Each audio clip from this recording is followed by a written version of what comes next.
y quisiéramos comenzar con el tema del acuerdo CREO-PSC.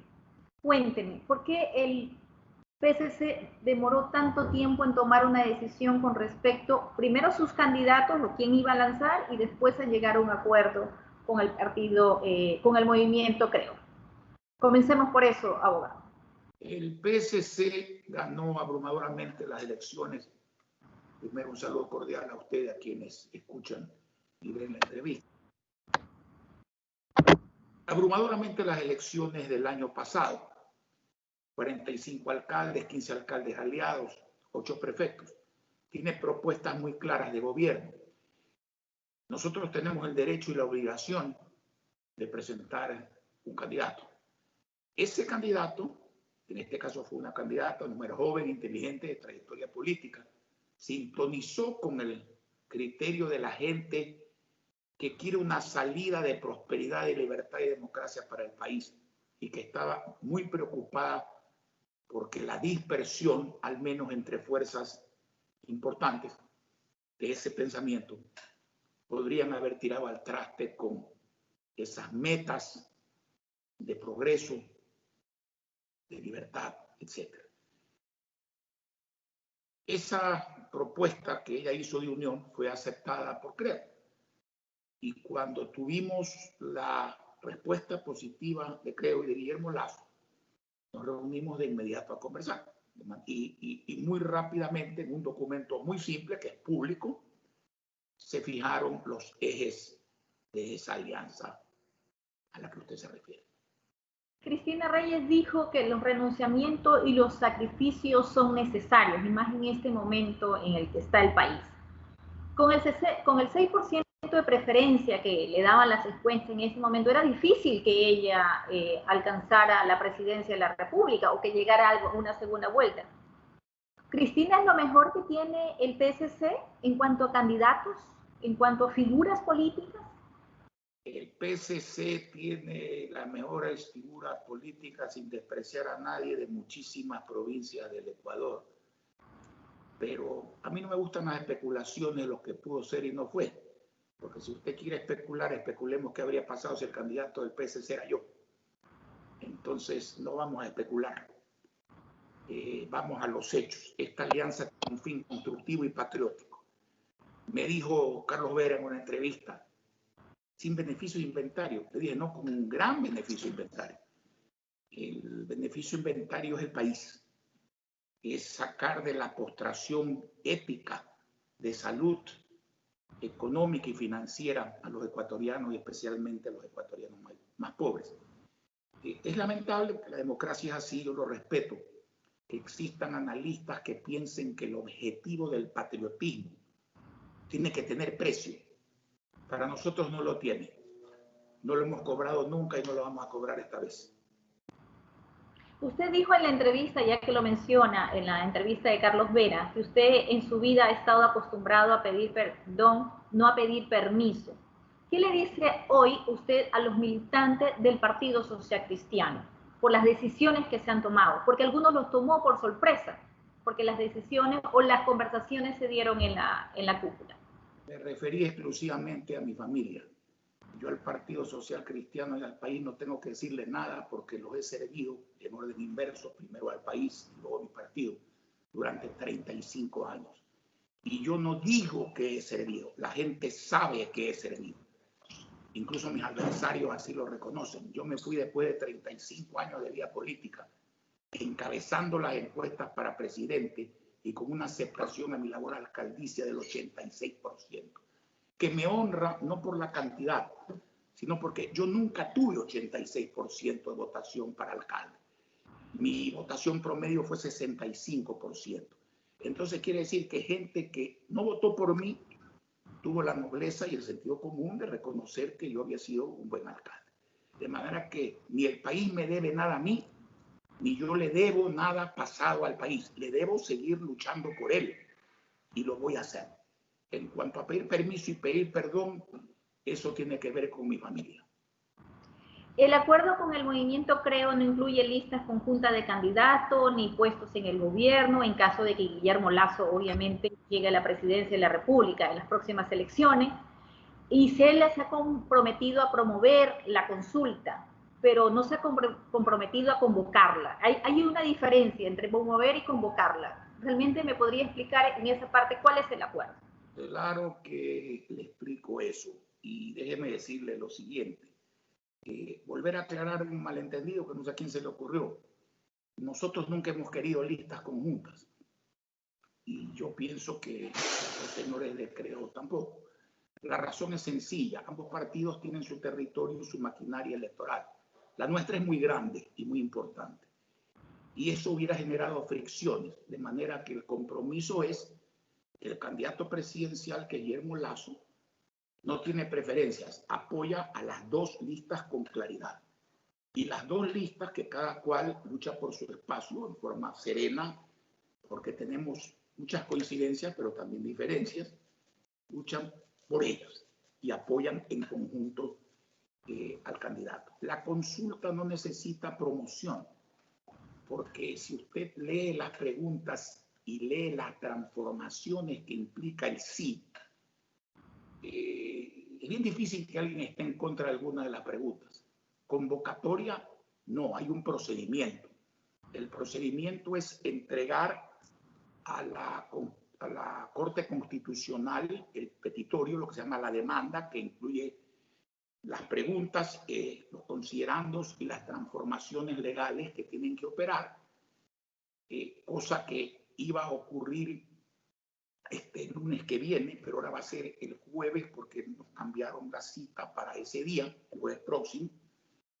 Y luego de que la Corte Constitucional le dé el visto bueno a la constitucionalidad de las preguntas, aunque las reformas no son constitucionales, sino legales, y hemos escogido ese camino porque es mucho más rápido, porque las constituciones deben ser más declarativas que normativas, mientras que las leyes deben ser normativas, de eso se trata, y porque lo resuelto en estas consultas tiene igual candado que el constitucional. Es decir, una vez resuelto por el pueblo, eso no lo puede cambiar una asamblea ni un presidente, sino una nueva consulta popular. Hecho eso, uno va al CNE, al Consejo Nacional Electoral, le entregan los formularios, se recogen las firmas y es entonces cuando se convoca la consulta. Ese es el procedimiento. Eso quiere decir que en la conversación que usted tuvo, que algunos dicen que fue como de 8 horas con Guillermo Lasso, se negoció los plazos en que se va a hacer todo este proceso para llegar a la consulta. No, ni fue de 8 horas, sino de 1, y no se negoció nada respecto de eso, porque eso no cabe negociar. El procedimiento de la Corte Constitucional es obligatorio y no requiere negociación, y la recogida de firma tampoco. Lo que sí hicimos fue analizar el contenido de la consulta de las preguntas y concordamos en ello como por sentido común. Cuando usted la lee, la revise, va a concordar la inmensa mayoría del pueblo ecuatoriano, sin lugar a dudas. ¿Cree que el estado económico del país, que es grave, es como nos dejaron el país en los últimos, o los gobiernos de los últimos 10 años o 12 años, si incluimos el de Lenín Moreno, va a resistir el que se vuelvan obligatorios algunos subsidios? ¿Resiste la economía? A ver, primero, en la consulta no hay ningún subsidio.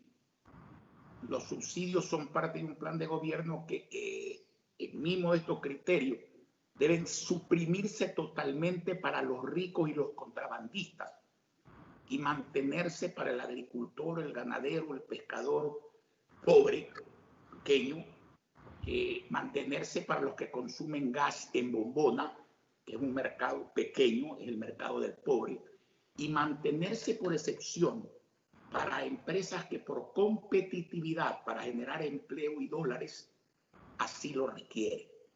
Pero en la consulta no existen subsidios.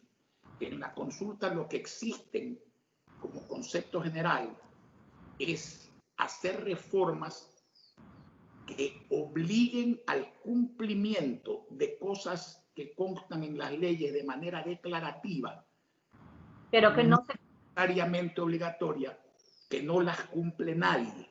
Pongo ejemplos. El IVA de los exportadores de las universidades privadas y públicas, de las juntas parroquiales, de las prefecturas y de los municipios, debe ser devuelto de inmediato. ¿Qué estamos haciendo?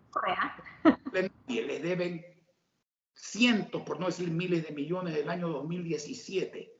Entonces ahora el procedimiento se suprime. Ya no hay que entregar el IVA, porque no tiene ningún sentido entregar algo que se debe devolver de inmediato.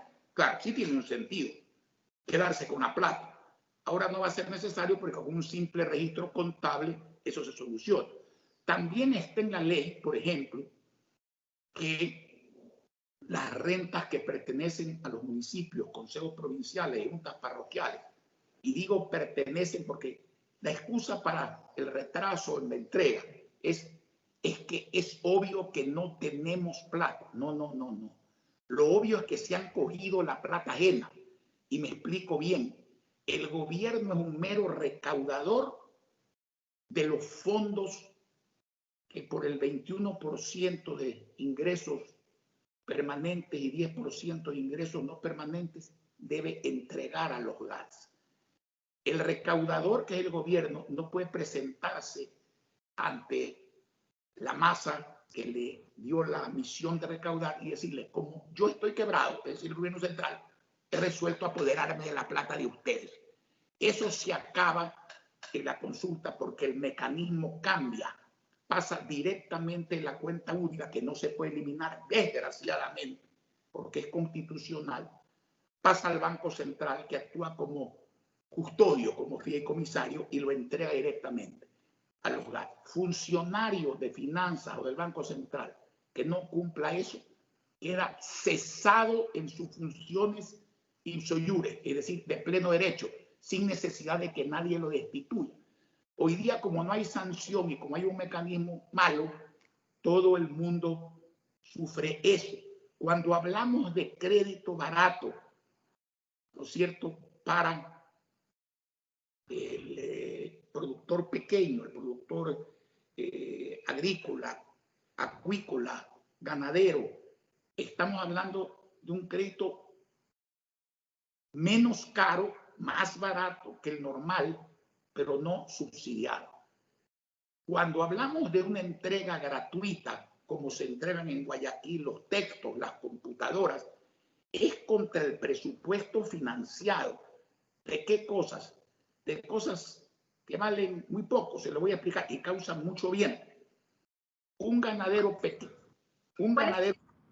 se las voy a explicar, un ganadero pequeño que tiene un pequeño hato de ganado, si pudiera tener acceso a que un toro del King Ranch de los Estados Unidos, que vale $1 millón o $750,000, fuera el que se cruza con la vaca respectiva, produciría mucho más leche o mucho más carne. Una pajuela para inseminación artificial vale $35, $45. Si usted entrega 100,000 pajuelas al año, estamos hablando de la suma ridícula de $3.500.000 o $4.500.000 que no pueden pagar de 30.000 millones de dólares. Cuando usted le impide al pequeño agricultor tener acceso a semillas de alta producción, compare lo que pasa en arroz con la producción del campesino y con el campesino similar peruano, colombiano, que va a ver usted la diferencia, aparte de los impuestos con que se lo castiga. ¿Qué quiere el pequeño pescador? El pequeño pescador artesanal quiere que el Estado adquiera un buque laboratorio que permita a ellos tener la información que tienen las medianas y grandes empresas pesqueras de localizar la ruta del pescado y que además le permita a sus pobres familias que los despiden cada día con la bendición y no saben si van a regresar porque se los tragó el mar o los mataron los piratas, saber su ubicación. Entonces, eso debidamente financiado no le causa ningún problema al país y está generando empleo y producción para la mitad de los ecuatorianos que viven de eso y para otra mitad que comen de eso y para las divisas que en gran parte se generan de eso.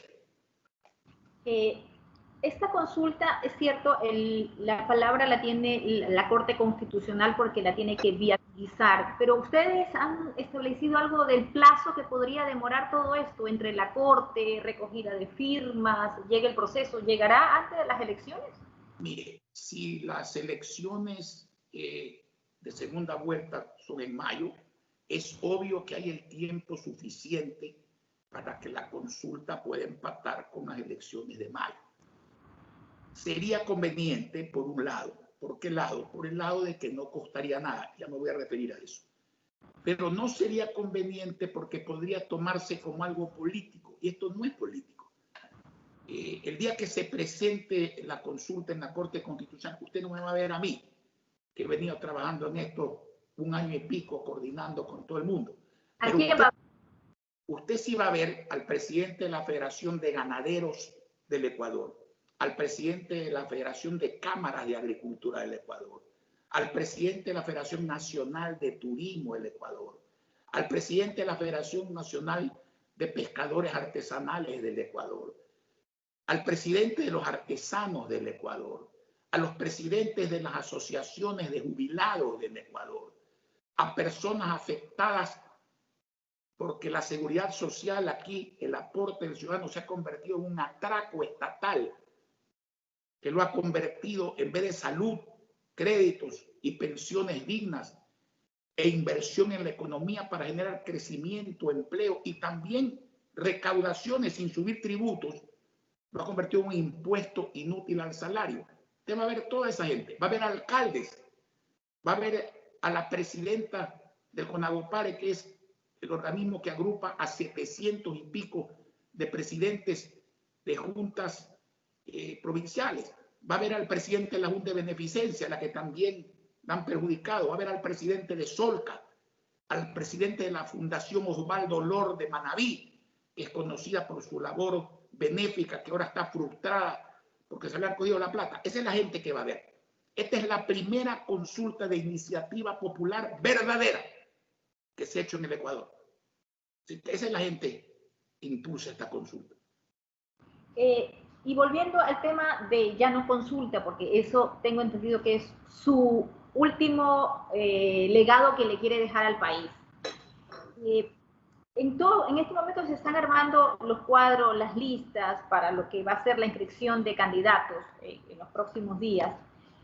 ¿Se va a insistir en candidatos en personajes de la farándula? Y se lo digo porque no nos fue o no les fue muy bien al Partido Social Cristiano con Carlos Luis Morales en la prefectura del Guayas. Bueno, nos fue muy bien en lo electoral y no porque Carlos Luis Morales sea un personaje de farándula.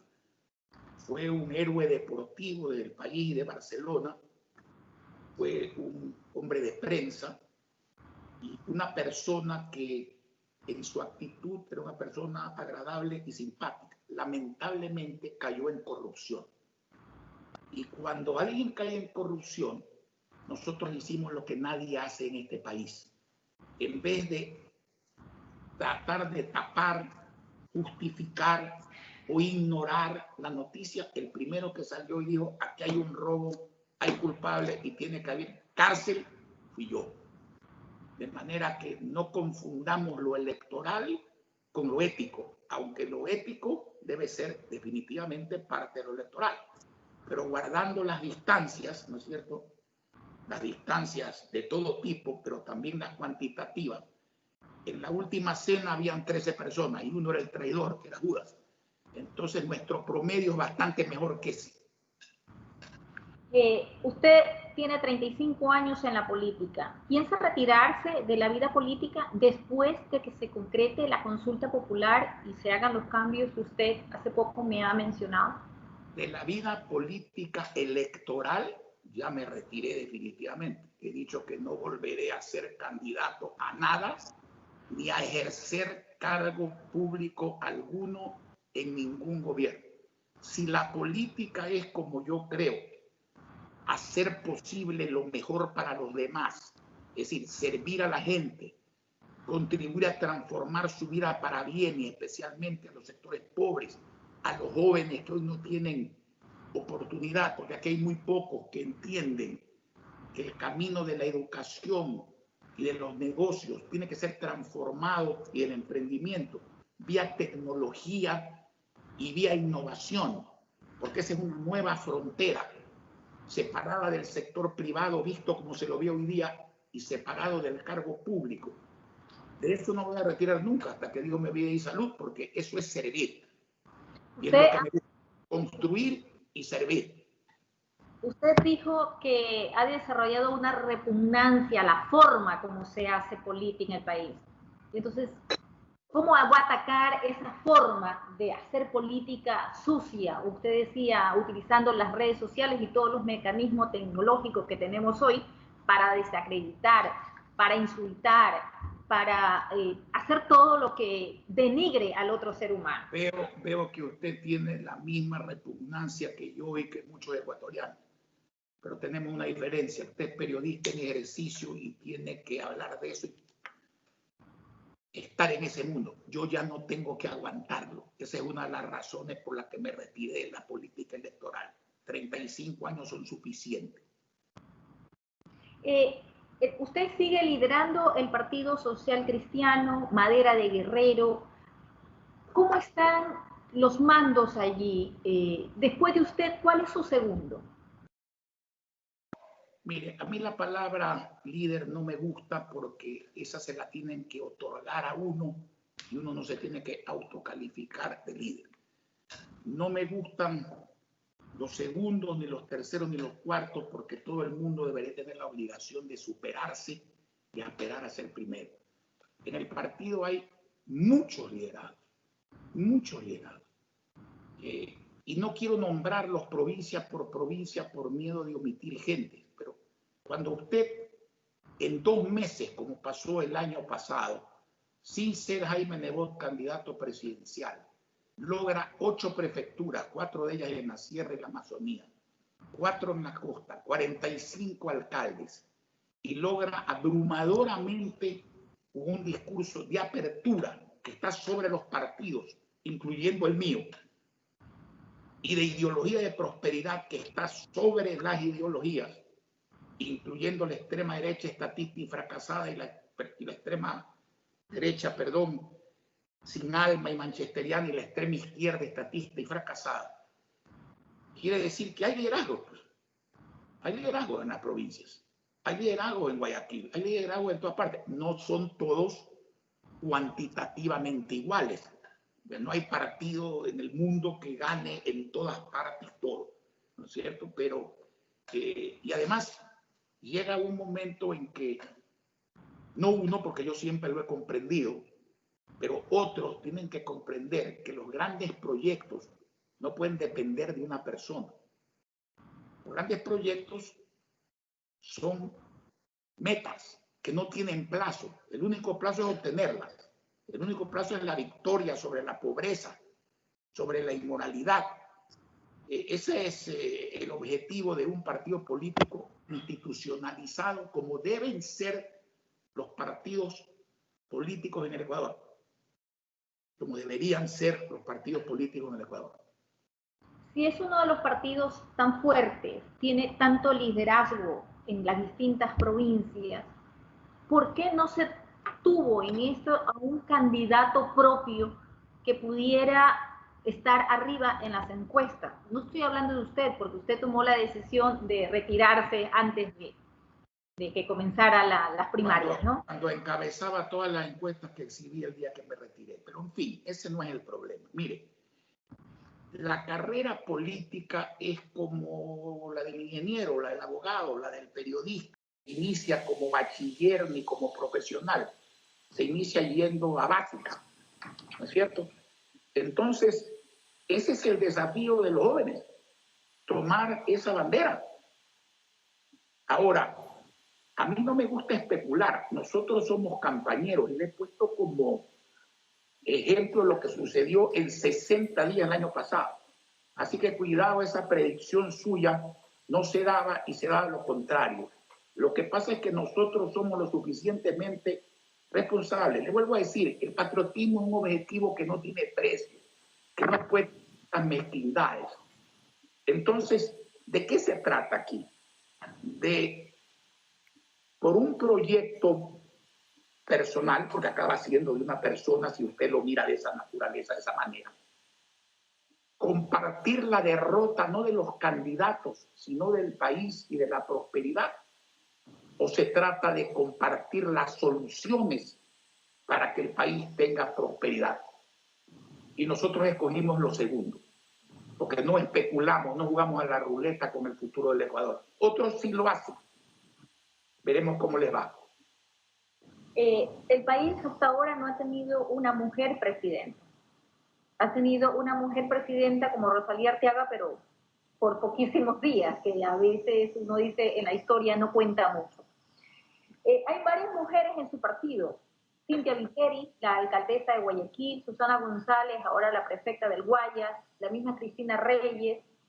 ¿Alguna de ellas sería la persona que lo pueda sustituir en el Partido Social Cristiano cuando usted no esté? Que sea la figura política de peso, que tenga la trayectoria que tiene Jaime Nebot. Primero déjeme decirle que si ser feminista es entender eso como igualdad de derechos entre hombres y mujeres, no digamos simplemente luchar contra la violencia en la que las mujeres son víctimas cada día desgraciadamente en mayor proporción.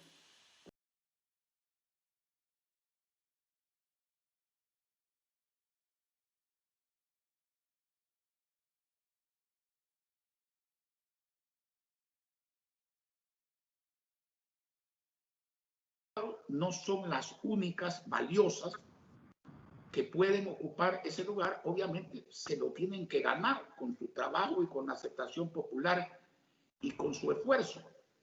Además, Cynthia Viteri ya ha sido 2 veces candidata a la presidencia de la República. Pero también con su impulso, como usted un mentor. Bueno, yo no me sobrevaloro, no me minusvaloro, pero no me sobrevaloro. Yo tengo defectos, pero ese no lo tengo. De manera que uno se labra, mire, la desgracia o la nobleza de un individuo empieza con su nacimiento y termina con su muerte. Esas son cosas que no se heredan, que no se compran y que no se regalan, que no se venden.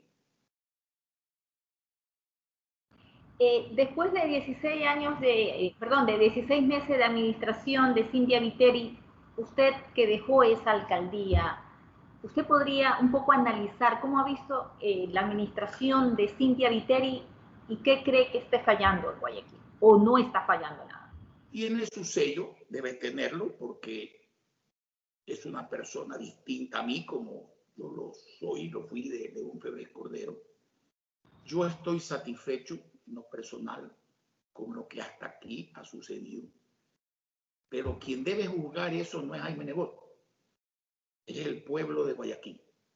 Entonces, esa es una pregunta que usted tiene que hacerle al pueblo.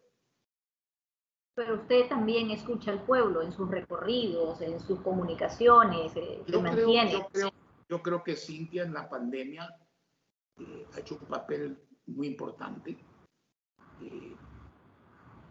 ¿Exento de errores? No, nadie está exento de errores, pero en la balanza yo creo que pesan y han pesado mucho más los aciertos. Así lo ve la gente. Y creo que en su administración está rodando. Ahora, cada periodo implica nuevas metas.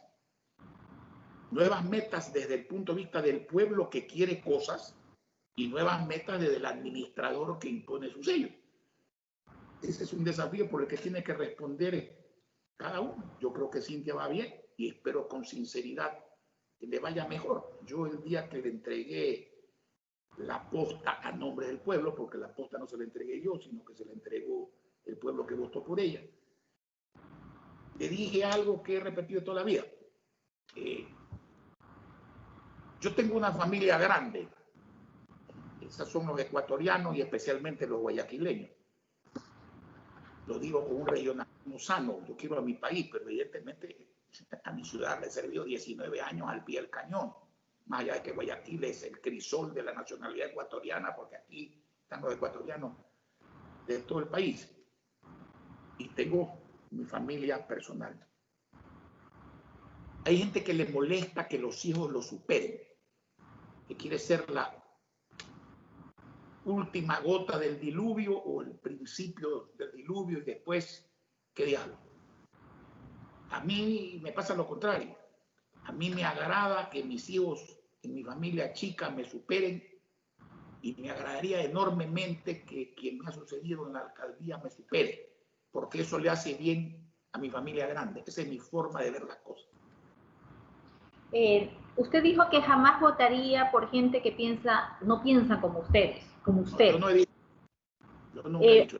Bueno, o algo así como que usted nunca votaría por la extrema izquierda y que ha fracasado, ni tampoco por la extrema derecha, porque esos extremos pues no llevan al país a nada. Si es que lo traduzco bien. Me mantengo en esa parte, ha sido fiel usted a mi declaración. Sí, eso sí he dicho. Ya. Usted ha dicho también que el pueblo quiere prosperidad, usted quiere prosperidad, todos queremos prosperidad. ¿Cree que Guillermo Lasso le va a dar prosperidad al pueblo con el plan de gobierno que tiene? ¿Lo conoce? Conozco mis coincidencias con Guillermo Lasso y conozco mis diferencias conceptuales con Guillermo Lasso, pero su plan de gobierno todavía no lo conozco porque es a él al que le corresponde elaborarlo, plantearlo y ejecutarlo.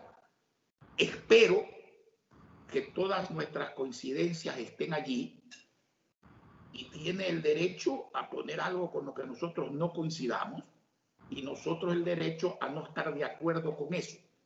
Eso lo dice el convenio que firmamos en forma sumamente clara. Si usted me dice, por ejemplo, no digo que vaya a ser así, debo ser claro. Te pongo un ejemplo drástico para entender. Ese plan de gobierno contiene más impuestos para el pueblo. Nosotros en esa parte no vamos a estar de acuerdo con ese plan de gobierno. Porque yo soy de los que creo que para salir de la situación económica en que se encuentra el país, y aunque se encontrara en buena, para mejorar entonces, usted no puede reducir las horas de trabajo, reducir el salario de los ecuatorianos y cargar de impuestos a los ecuatorianos, porque entonces van a quebrar los ciudadanos, los profesionales, los empresarios y el Estado. Porque ¿de qué vive el Estado? El Estado vive, entre otras cosas, de los tributos, pero más impuestos no es lo mismo que más recaudación. Si usted pone más impuestos a la gente en las actuales circunstancias, y ya le voy a explicar a qué me refiero, usted va a obtener, como ya ha obtenido, menor recaudación. Uno tiene que apostarle al crecimiento. Yo en Guayaquil bajé los impuestos varias veces y tenemos 97% de recaudación y tenemos un presupuesto muy importante porque se apostó al crecimiento. Así salen los países, así salen las ciudades, así salen las empresas, así salen los pequeños emprendimientos, creciendo, no al revés. ¿Qué ha pasado este año? Este año se ha pagado el impuesto a la renta como se debe pagar, correspondiente al año 19. Pero también se ha cobrado un impuesto, la llamada ley de simplificación, que la aprobaron entre gallo y medianoche en diciembre, que debió pagarse el 21. Hay que pagarlo el 20. Y ahora, impuestos anticipados que debieron pagarse el 21 y también se pagan el 20. O sea, en el peor año de ingresos de la historia económica del Ecuador, se hace eso. ¿Usted cree que eso va a sacar adelante al Ecuador? Bueno. Lo va a hundir. No con ningún país, ni uno solo, que haya hecho eso y haya salido adelante. Hablemos ahora de dos cosas para terminar. Una, el juicio de Correa que acaba, la casación que acaba de terminar el fallo. ¿Qué piensa de eso? Todos, creo, había mucha gente que estaba esperando eso. Y eso se ha atado con la parte política, de que si me inscribo o no me inscribo, si es legal la inscripción, si estoy inhabilitado o no, y se sigue hablando de eso, y creo que están dando palos de ahogado, ¿no? Mire, yo soy un hombre que creo que Dios en su sabiduría hizo que cada órgano del cuerpo cumpla una función. El cerebro sirve para pensar, el corazón sirve para sentir y el hígado sirve para procesar la bilis, no para derramarla. Yo no odio, de manera que de eso voy a opinar que si la justicia dice que ha procedido bien, así debe ser. Yo no soy juez ni soy fiscal. Yo no defiendo al señor Correa ni ataco al señor Correa. Este es un caso no político, este es un caso jurídico. Parte de la democracia que buscamos es que los políticos no le metan la mano a la justicia. Que se dé esa definición de Mitterrand que decía que la democracia no es solamente la independencia y las funciones, sino el autocontrol entre las funciones, de manera que las funciones estén controladas las unas por las otras. Entonces, uno no puede decir, porque se trata de un adversario político, esto es bueno porque es contra el adversario, o es malo porque es contra el aliado. No, esto tiene que ser bueno o malo, justo o injusto, en función de la decisión de fiscales y jueces. Y yo espero que se haya actuado en función de la justicia. Yo no soy juez y no soy fiscal. Yo tengo mi opinión personal, pero mi opinión personal no es la que cuenta. La que cuenta es la opinión de la justicia que se ha dado y que haya habido el debido proceso que aparentemente ha habido. Hablemos ahora de las fiestas del Bicentenario, de todo esto que quedó aplazado, suspendido por la pandemia, ¿no? Cuéntenme un poco, ¿qué esperamos para octubre? ¿Qué es lo que vamos a tener una vez que la ciudad está un poco retomando su ritmo? Primero, Guayaquil es una ciudad ducha en superar crisis. Ha superado incendios, bucaneros viejos y nuevos, pestes viejas y actuales, y sigue adelante y seguirá adelante. Segundo, hay que tener en cuenta qué celebramos. No celebramos obras, que van a haber y bastantes. No celebramos simplemente actos académicos, actos históricos, actos culturales, que van a haber y bastantes. Celebramos nuestra independencia, nuestra libertad. Por la libertad hemos luchado siempre, desde ese 9 de octubre de 1820. En los últimos años, en el gobierno pasado, luchamos por la libertad y luchamos por la democracia como sabe hacerlo Guayaquil, cuando todo el mundo temía a quien ejercía totalitariamente el poder. Y nosotros en las calles, sin romper un vidrio, sin rayar un carro, sin causar un herido, sin dañar un adoquín, nos expresamos multitudinariamente y mantuvimos esa libertad. Segundo, hay que entender qué es el Guayaquil independiente hoy día. El Guayaquil independiente hoy día es el Guayaquil no dependiente. Nosotros queremos que al Ecuador le vaya extraordinariamente, pues somos orgullosamente parte del Ecuador. Pero Guayaquil no depende de nadie. Guayaquil depende del fruto, del esfuerzo, de lo aguerrido, de lo libérrimos, de los solidarios, de lo eficaces que son sus hijos. Nacidos aquí o que viven aquí. Guayaquileños de nacimiento o guayaquileños de corazón. Todos son bienvenidos. Eso es lo que vamos a celebrar. Y lo vamos a hacer dentro de la nueva normalidad todavía no lograda, porque seguimos en semáforo amarillo, para ponerlo de alguna manera que comprendan las personas, haciendo todo lo que sea posible dentro de la ley para que esto tenga el significado que tiene. Ya lo hicimos, por ejemplo, con los premios Latinoamérica Verde. Es algo que ya es simbólico Guayaquil haberse convertido en una capital verde. Muchos eventos mundiales se suspendieron, muchos. El de Guayaquil no se suspendió, por el contrario, su exposición al mundo a través de las redes fue muchísimo mayor que antes. Y ahora va a ser igual. Decenas de ciudades y de países, miles de proyectos fueron presentados. Entonces, ahora lo vamos a hacer igual, dentro de esas limitaciones, con la máxima presencia permitida, pero vamos a celebrar con obras y con actos ese objetivo permanente. Y digo permanente porque Guayaquil es una ciudad que está en proceso permanente de libertad y de progreso. No se detiene, en proceso permanente. Sortea los obstáculos. Y vamos a demandar, como lo hemos hecho siempre, cambios en la forma de gobierno. La unidad nacional no se resquebraja por respetar el poder local. La unidad nacional se solidifica respetando el poder local. Y tienen que ir nuevas formas de gobierno local que, respetando las funciones y el financiamiento del gobierno central, hagan respetar el poder local, y entre ellos las rentas locales, y además de cobrarlas, las rentas locales, el uso y el destino de las rentas locales no tiene por qué estar supeditado a la voluntad del poder central. Y eso yo lo voy a decir claramente el día 9 de octubre, aunque se lo estoy anticipando a usted porque no es ningún secreto. Por eso hemos luchado toda la vida. Pero tenemos que seguir luchando porque es una meta aún no conseguida. Es parte de la libertad que falta por conseguir. La libertad no es solo política. Sin libertad económica, el concepto de la libertad no está completo.